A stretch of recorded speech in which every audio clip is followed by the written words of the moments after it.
El clip que estoy a punto de mostrarte es fundamental para que entiendas el video, así que por favor, presta atención. Mira el clip. So is that the same Western civilization that elects a convicted felon, a sexual predator, a guy who brags about feeding people to alligators? Is that your Western civilization? Nadie lo hace mejor que Charlie Angus. Él es un ex miembro del Parlamento de Canadá. El líder de la Resistance Tour respondió a una noticia de que un senador de Maine envió una carta proponiendo que Canadá renuncie a su soberanía, para que así se convierta después en el estado número 51 de Estados Unidos. En Canadá ya no se enfocan solo en esto, ya están en otra etapa y simplemente ya no le prestan tanta atención a esto. Canadá lo que hace ahora es contraatacar y lo hace de una manera espectacular contra Estados Unidos. Y el senador estatal republicano MAGA, Joseph Martin, al enviar esa carta abierta, recibió el golpe que merecía por parte de Charlie Angus y otros dentro de Canadá. Quiero mostrarte cuál fue la respuesta de Charlie Angus a esa carta de Joe Martin. Mira por favor. Si la gente de Columbia Británica, Alberta, Saskatchewan está lista para estar a nuestro lado, no como vecinos ni socios comerciales, sino como ciudadanos,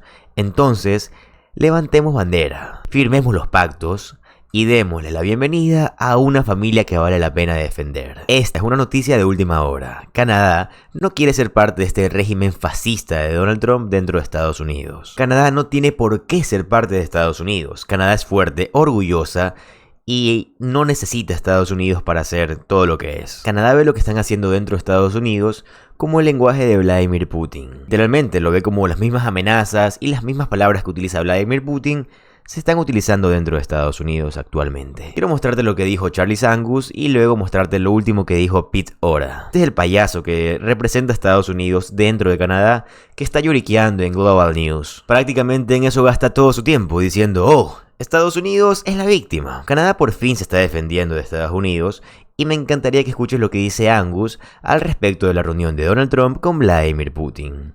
Ya sabes, esta pésima reunión que tuvo en Alaska. Así que mira este clip de Charlie Angus, por favor. Good morning, Senator Martin from Maine. It's Charlie Angus here in Canada. You know, when I heard that you'd sent out these mimeographed letters to elected legislators across Western Canada asking them to commit treason, to sell out their nation, to give up their sovereignty, I thought it was a joke, honestly. I mean, for one, nobody up here has ever heard of you, so I had to look you up. And I learned, oh, you represent Maine. That's that piece of ground that's below the beautiful provinces of New Brunswick and Quebec. Now, in saying that, I know I'm being a little mean to Maine, but heck, you guys voted for him, so I hope you don't mind if I put a little bit of shoulder into your chin. So I was thinking, okay, who is this guy? And what's his offer for getting people to sell out their country? So I looked up your letter, and what did you say? You said, well, the United States has the values of Western civilization. So is that the same Western civilization that elects a convicted felon, a sexual predator, a guy who brags about feeding people to alligators? Is that your Western civilization? You say that this is a nation under the Constitution. So is that the same Constitution that makes it possible for guys in masks to kidnap people off the streets? Or the president to send the National Guard against unarmed civilians in American cities? Is that your Constitution? Then, of course, you have to say that you're a nation under Christian values. You know, I like Jesus. I sure don't like this American guy called Jesus, because when I was hungry, you fed me. When I was homeless, you gave me a bed. And when I was in prison, you came and comforted me. And you haven't done any of that, have you, Senator? Because your idea of a Bible is some schlocky gold lame stick sold by your president along with his crypto memes. That's your values. So let me just give you a quick lesson in Canada. Number one, we believe in diversity, equity, and inclusion because our diversity makes us stronger. You talk about a melting pot. Yeah, well, shit floats, and we've seen that. You believe in the inalienable right of any moron in the United States to walk into a gun store and come out with an AR-15 in order to shoot up a school of children, to terrorize high school students, to shoot up a church, a synagogue, or a Walmart because you don't happen to like the Latino Americans who shop there. Well, in Canada, we believe in the inalienable right of a family to go to the emergency ward at the hospital and get their children treated without going bankrupt, because that's what a civilized nation does. We believe in democracy, where it's one person, one vote, where elections are not decided by dark money, by super PACs, and by the oligarchs. And you know, we don't get a lot of things right here, but we're working on it, because we believe at the end of the day that the economy shouldn't just favor the 1%. It should ensure that we have diversity of opportunity. Now that's something you totally suck at, Senator, and I'm not being mean. I looked up Maine. You have like some of the worst job numbers in the United States. You have some of the lowest wages. I would think that a new senator would have spent his time making sure that we've got jobs where you are. But no, what you're doing is picking fights with a neighbor that you're dependent upon. Because the other thing I've noticed, Senator, is that the tourism dollars in Maine have collapsed. This is the worst year ever in Maine for tourism. And why is that? Because of idiots like you insulting our nation, insulting our people, belittling us. And you think we're going to come across the border and suck up to you? It ain't going to happen. So here's the thing, Senator. There are a million places the Canadians will go spend their money. And Maine isn't one of them, because they elected a moron like you. So we're going to do our part, Senator, to make sure that nobody spends money in Maine and nobody spends money in the United States of Donald Trump, as long as you are a nation that allows people to be kidnapped off the streets, as long as you are a nation that insults your neighbors and sucks up to gangsters like Vladimir Putin. Because in Canada, we are a nation of inclusion, a nation that's multicultural, a nation that supports linguistic duality, a nation that is based on the lands that we live on, which belong to the indigenous people, and we are all going to work that out together as a nation, because we respect each other. But we don't respect you, Senator, we don't respect MAGA, and we don't respect the criminal that you work for. In Canada, we will remain true, north, strong, and free, and we will always be that. Goodbye, Senator. Te dije, nadie lo hace como Charlie Angus. Perfecto, fenomenal. Pero ahora tenemos al representante de Estados Unidos dentro de Canadá. Este es un hombre fascista y la verdad es una porquería de ser humano. Él se llama Pete Ora, es un ser humano vil, es una persona vil, es malo y únicamente le importan sus propios intereses. Aquí está llorando en Global News y me encantaría que le prestes atención para que te des cuenta de la clase de escoria que es. Mira. I think that, some of the obstacles are, you ran a campaign here that was based on elbows up, and me too. All right, so you saw the politicians, and they basically stuck with elbows up, and that's okay. That's how Canada decided to respond through what the president was doing on trade on a global basis. Since that time, what have we seen? We have seen, and this I think is on a more macro scale rather than just the details of where they're having issues on getting to a deal. But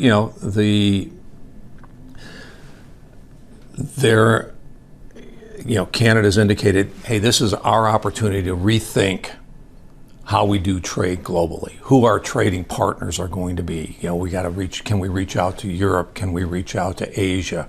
Can we reach out to Mexico so we can diversify our trading partners rather than having 70% of your exports in America being the customer for 70% of your exports. We want to change that. So Canada's working through that process, trying to figure out exactly how that looks. Some Canadian politicians have decided that they will attack the president personally. They will attack people on his economic team, his negotiating team. They will attack them personally, not on the policy, but them personally. Again, that is a Canadian decision. All we do is respond to it. The Canadians have indicated that, by imposing as a retaliatory tariff, they've put some in place, but then they also started putting tariffs on CUSMA products, products that are protected under the Canadian-U.S.-Mexico trade agreement. We haven't done that, but Canada has decided that, that's fair game. We will, call into question CUSMA. Again, that is a Canadian decision. You can do that. You've called into question the military alliance, which has worked so successfully for 40 to 50 years. We are thrilled that that the Canadians are, signed on to the NATO agreement to move to 5%. It looks like Canada, by the end of this year, may be spending at a 2% rate, which is a number that was agreed on way back in 2014. But we're very thankful and appreciative of the moves that the Carney government is making in that area. But at the same time, we get mixed signals. You're buying 16 F-35s? Great. The other 72 have been put on hold, maybe canceled. Really don't know what the status of the next 72 are. Bottom line is Canada can't afford two different fighters, an F-35. I mean, maintaining any particular kind of aircraft is very expensive. Having two different versions basically filling the same niche in your defense portfolio gets to be very expensive. These are all things that, have to be worked through. As we move forward. Esta es una técnica muy común de todos los trumpistas, de toda esta gente que está dentro de la administración. Se hacen los tipos duros, se creen rudos, atacan, golpean, pero cuando cualquiera les devuelve el mismo golpe, ellos simplemente lloran y dicen, ¡ay, miren cómo me están golpeando! Siempre es lo mismo, se victimizan cuando ellos son los que atacan primero. Esto siempre es igual, ellos literalmente empezaron el fuego y se están quejando de que lo están contraatacando. Es como lo que está pasando ahora con la redistribución de distritos. Los republicanos en Texas quisieron redibujar los mapas, cosa que no se puede hacer sino cada década, y solo han pasado 5 años, pero lo quieren hacer una redistribución de distritos únicamente para querer ganar las elecciones de medio término de forma ilegal. Pero sabes que el gobernador de California, Gavin Newsom, no lo permite e hizo exactamente lo mismo que ellos están haciendo. Pero ¿sabes qué dijeron los republicanos? Oh, no, ¿cómo puedes hacer algo tan ilegal como eso? Eso no está bien. Así juegan ellos siempre. Nadie puede hacer lo que ellos hacen, y si alguien los hace, se van a enojar y van a llorar. Ustedes comenzaron diciéndole a Canadá, hey Canadá, tú vas a ser el estado número 51 y te va a gustar. Canadá, obviamente, le dijo, no, somos un estado soberano, no nos vamos a dejar humillar de esa forma y vamos a contraatacar. Y Estados Unidos, bueno, la administración Trump está llorando porque Canadá no quiere someterse ante su ataque. Literalmente Estados Unidos se queja de la agresividad que tiene Canadá en este momento. Lo más lógico sería que toda la administración Trump se retracte y diga, no, nada de esto va a pasar, Estado 51 se acabó y ya no vamos a tener tanta guerra comercial con Canadá. Esto ni siquiera va a arreglar todo el problema que ya dejó Trump, pero al menos va a solucionar el hecho de que no siga aumentando. Aquí tenemos a Charlie Angus dando un contexto histórico sobre lo que está pasando en esta reunión de Donald Trump con Vladimir Putin en Alaska. Mira, por favor. Today, I want to talk about the decision by Donald Trump to invite Vladimir Putin to Alaska to talk about bringing an end to the horrific violence in Ukraine. This isn't the first time that Donald Trump has stepped up on the global stage and said that he'll be the deal maker. In fact, didn't he say he was going to end the war in Ukraine on day one? But what Donald Trump has done again and again is try and set these stages up so he can look like he's a deal maker with the other big gangster oligarch of the planet, Vladimir Putin. And every single time, Donald Trump ends up looking like Vladimir Putin's patsy, and there's no secret as to why that is. But the reason he's not bringing peace to Ukraine is because he continues to denigrate the Ukrainian people. He doesn't believe in Ukraine as an independent nation because Donald Trump doesn't believe in democracy. Donald Trump will kiss up to Vladimir Putin while attacking President Zelensky, who has been an incredible leader on the global stage. We saw the horrific way he treated Zelensky in Washington. He continues to insult the Ukrainian resistance while doing everything he can to undermine them, which is causing horrific casualties right now from the failure of the United States to stand up against gangsters. The reason I want to talk about this today, though, is that the decision by Donald Trump to invite Vladimir Putin onto American soil is that he's inviting an indicted war criminal, and we have to keep that issue front and center. Vladimir Putin has been indicted for crimes against humanity, crimes of genocide, over the kidnapping of 19,000 Ukrainian children. I want to just read the indictment and then talk a bit about it. Vladimir Vladimirovich Putin, born 7th of October 1952, President of the Russian Federation, is charged with the war crime of unlawful deportation of population children and that unlawful transfer of population children from occupied areas of Ukraine to the Russian Federation under Articles 82A7 and 82B8 of the Statute of Rome. The reason the kidnapping of children is considered such a heinous international crime is because it meets the test of genocide, because it's about destroying the future of a people. So what is it about Donald Trump's obsession and trying to win the praise of Vladimir Putin? Well, let's go back. Could it go back to, say, 2013 and the Miss Universe competition in Moscow? See, at that time, Donald Trump was having a lot of problems. He couldn't get any financing in the United States because of a string of bankruptcies. He had a whole series of dodgy deals with a whole series of dodgy people, including a real estate deal that went south with Muammar Gaddafi, of all people. But the Russians, they had a lot of money, and Russian banks were more than willing to give money to Donald Trump because they saw someone that was like them. You see, Russia at this time had ceased being a fledgling democracy and had gone under the control of the larcenous oligarchs and Vladimir Putin's strongman.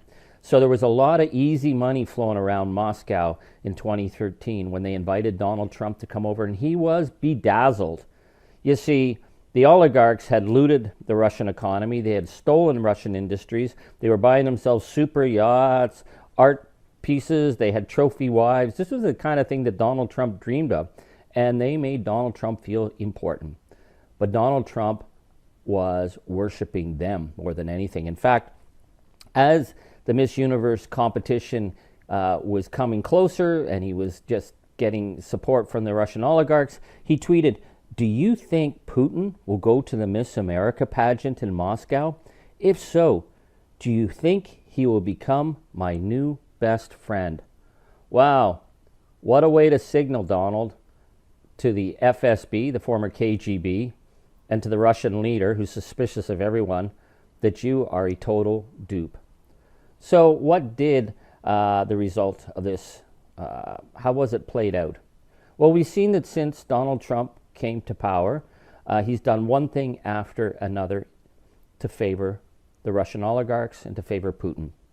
In February, Trump opposed the European resolution condemning Moscow's ongoing war against Ukraine. He voted against his NATO allies in this attack on Ukrainian sovereignty, and he was supported only by, what was it, Russia, Belarus, and North Korea. He then attacked Canada's proposal, where we wanted to go after the shadow fleet of oil tankers that were avoiding the sanctions ban. In February, the United States vetoed Canada's proposal to establish a task force to monitor sanction breaches by Russia. Attorney General Pam Bondi disbanded the program aimed at seizing the assets of Russian oligarchs. They actually then shut down FBI and other investigations of cyber attacks against the American people by the Russian state.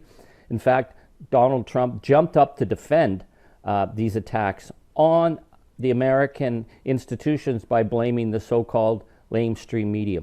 And of course, it all goes back to 2016 and the role that Russia played and Putin played in securing the White House for Donald Trump. Now, there's been a lot of investigations into how the Russians used online disinformation and how they were able to upend online forums and disinformation, a pattern that, of course, was repeated at the Brexit campaign just a few years later. But the Donald Trump 2016 election was where we were shown how easy it is to upend democracy.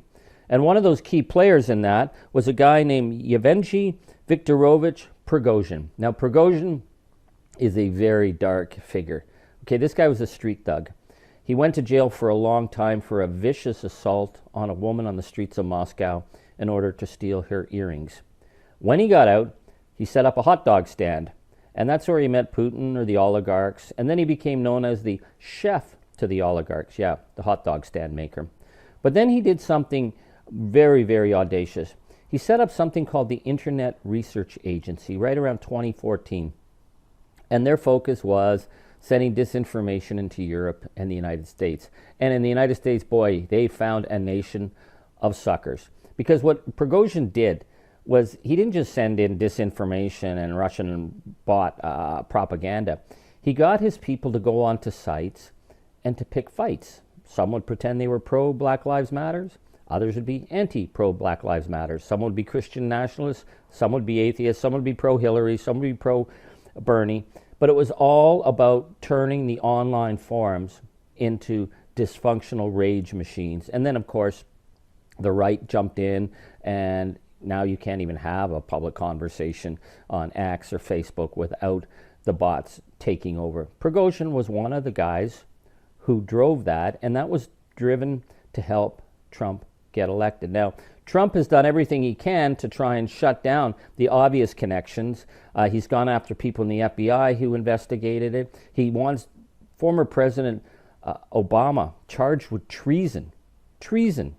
A former president for having the nerve to actually investigate whether or not America's democracy was undermined by a foreign power.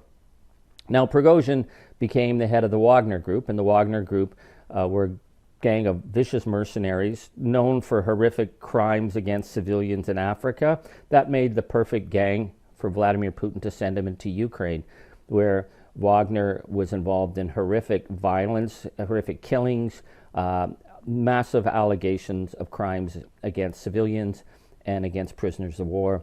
Prigozhin then, well, you know, he got into a fight with Putin, said he was going to bring the mercenary army up to Moscow, and then lo and behold, his plane crashed mysteriously and Prigozhin was out of the picture. But the war crimes remained.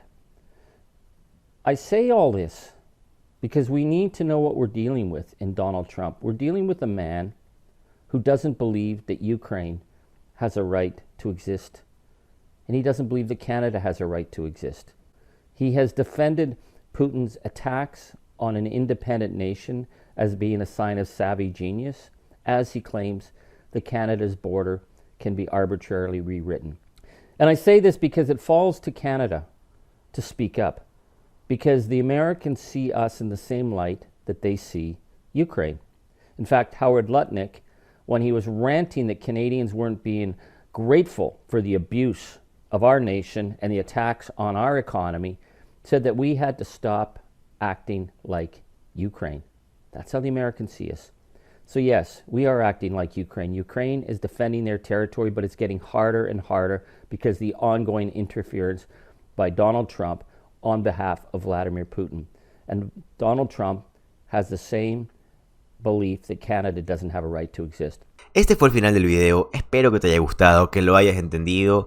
Me encantaría que si lo entendiste o no, me lo pongas en los comentarios para saber en qué puedo mejorar. Y por si acaso, si el tema de los subtítulos te molestó y tú llegas a ver subtítulos sobre otros subtítulos, déjame explicarte algo rápido. En YouTube, si tú vives en Estados Unidos o cualquier país que hable inglés angloparlante, automáticamente se te ponen los subtítulos automáticos, cosa que no te deja leer los subtítulos que yo pongo.